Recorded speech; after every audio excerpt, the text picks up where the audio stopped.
The Danquah Institute has backtracked from its initial calls for a new voters register to the validation of the current one. The Institute says it is not asking for the November elections date to be postponed, but rather wants the EC to postpone the date for the limited registration for another month to allow validation of voters.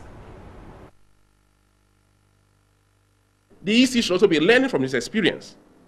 Every time it relies on exhibition.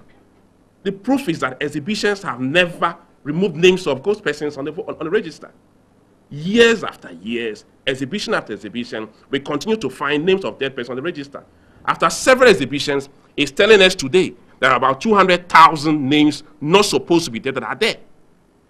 Is that not proof enough that exhibitions are not enough? All we are asking is make it mandatory. According to the Institute, the Electoral Commission has clearly disregarded calls for the validation of voters by the EC's panel of experts on the voters register. The Institute says the March 21 to April 4 date for limited registration by the Electoral Commission could equally be used for validation. The validation process would allow eligible voters to confirm their names in the register.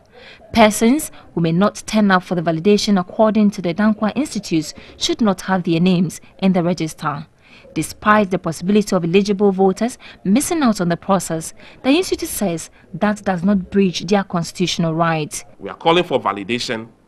The panel of 5 call for validation. It is a very simple process.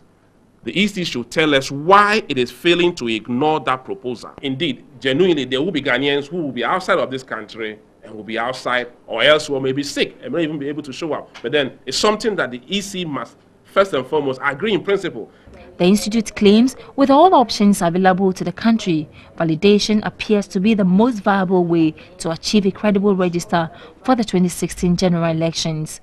Apart from the validation, the Institute is also proposing the issuance of laminated cards for those who will go through the validation process at a cost of not more than an additional $15 million. The Institute says the credibility of the elections would be in doubt if the proposal for a validated register is not heeded to.